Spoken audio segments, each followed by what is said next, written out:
today we're here at the Motorsports Hall of Fame in Daytona to see some really cool history of racing both here in Daytona and throughout the United States.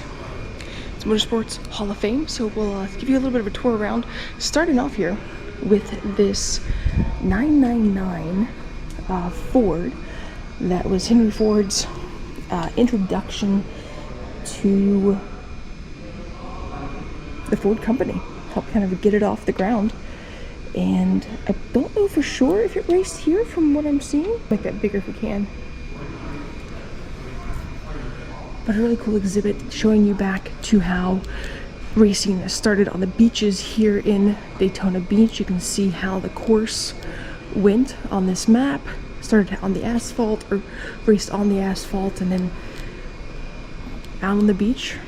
People could sit on the beach and watch the races. And this is an actual piece of asphalt from the bird course that was here. Get a reminder of Bill France, I guess, had a gas station at one point. Let's see if it tells us more details over here. Here's a sign. So this is a life-size replica of the service station that Bill France Sr. operated after World War II, and the original building went up in 1931 and was located at 316 Main Street in Daytona Beach. So it's pretty cool replica of what the Bill France gas station looked like, and it kind of helps explain a little bit about his interest in automotives and specifically auto racing. Well, that is cool. I know I've seen this before. I didn't realize that was the significance behind what this was about. Perhaps what Bill France looked like working on in his gas station. Now, Daytona Beach was famous for speed records because it was this nice long area where you could come and see how fast you could go. And so there's some different speed records set in the early 1900s. And these are some of the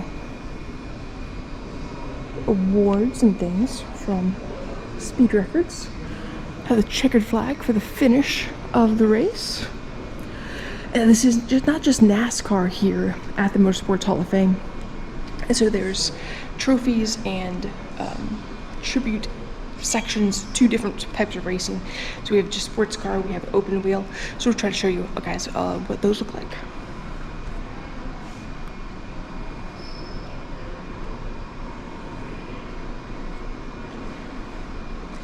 So here's some suits from the open wheel. We have Roger Penske, his first 500 victory. A ring from that. The ring belongs to a team member. I cannot pronounce the guy's name, but we'll go with that.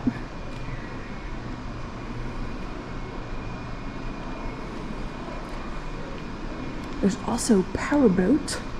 It's included in Motorsports. So we got some pretty cool trophies here. Wow, look at this cup for winning the President's Trophy for one of the races. I don't know which race it is specifically, I don't see it, but that is very cool. Some helmets and uniforms.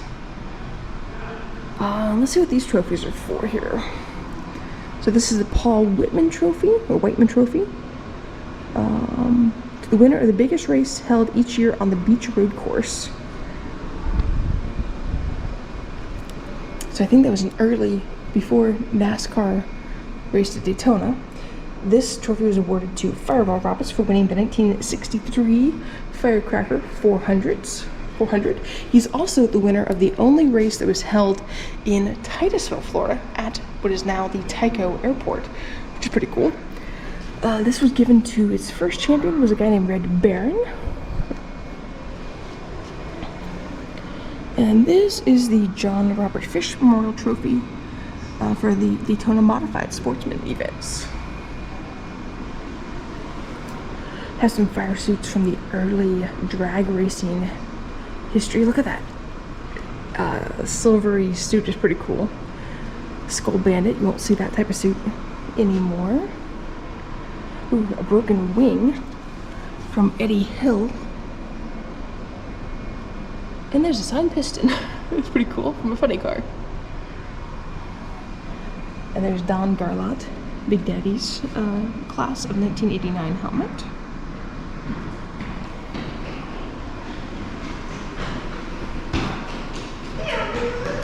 And then some suits for off-road. We have aviation, some different pieces from the aviation history. People in journalism, which is pretty cool. Oh, Robin Miller's microphone you would hang on to, pretty cool. And just other people who contributed to racing. List of the Daytona 500 and Coke Zero winners up through, looks like through 2010. Pretty neat.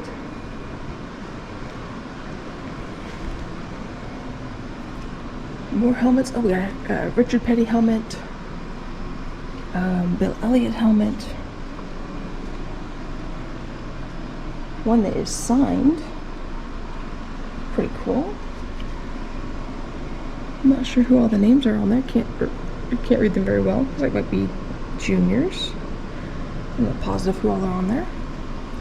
Yeah, I might be Dale Jarrett. That might be who I'm confusing. That's pretty cool. Stock car.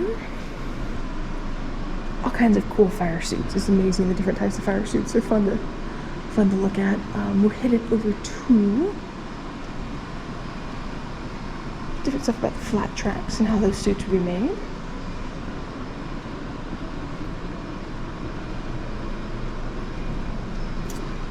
Understanding flags. Oh, these to this side on here are the first Daytona 500 flags. I guess Jeff Gordon had them. He donated them. That is very cool. And then these are the last Daytona Beach and road course flags. Oh, that is cool. Very cool to have in a collection. Very neat. Looks like the red one didn't get used too much. Maybe the blue one did, the yellow one did. The yellow one and the green one are frayed, so it looks like they got used a little bit.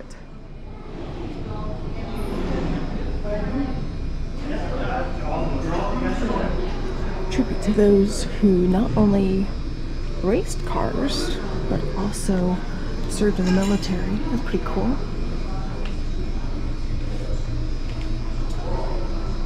The whole list of different people, and these are all people who are in the Hall of Fame. So there's Tim Flock, Farrell Roberts, A.J. Watson, Bobby Unser.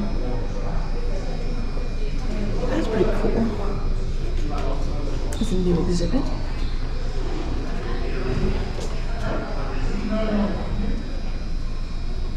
There are many different intriguing cars at the Motorsports Hall of Fame. This one I was very excited to see. I forget the name of it right now off the top of my head, but we saw this car on track during the Roar Before the Rolex in 2016. I have a couple pictures of it. One is in the garage where it's being worked on. The other is actually on track, it driving around testing. Love the red, white, and blue paint job on it. The unique design of the car. It was just so cool. 2016. That was amazing and very cool to get to see it again at the Motorsports Hall of Fame. Now make sure when you visit that you do a little walk down the Daytona 500 Winners Walk of Fame. It is outside to the right of the building as you're headed towards the Daytona International Speedway. So make sure to do that. You can see all of the drivers up until the most recent. And it's very cool to see. The handprint, footprint, signature in the cement is very cool to see. Also, if you happen to have time, make sure to do one of the tours that they offer at the Speedway. They are contingent on weather or what's happening at the track, but you should definitely check those out if you are able. And the last thing I would recommend doing is taking a few moments to enjoy the theater seating and watch all of the winners from the Daytona 500 over the last several decades. It's cool to see the excitement, the footage from each of those celebrations. Dale Earnhardt's is definitely probably one of people's favorites, but get to watch all of those in the theater in the air conditioning, so make sure to check that out. If you have any questions about the Motorsports Hall of Fame, feel free to send me a question in the comment section, and I will do my best to answer those if I am able. Thank you guys so much for watching, and we'll see you next time on the next Ant on the Move adventure.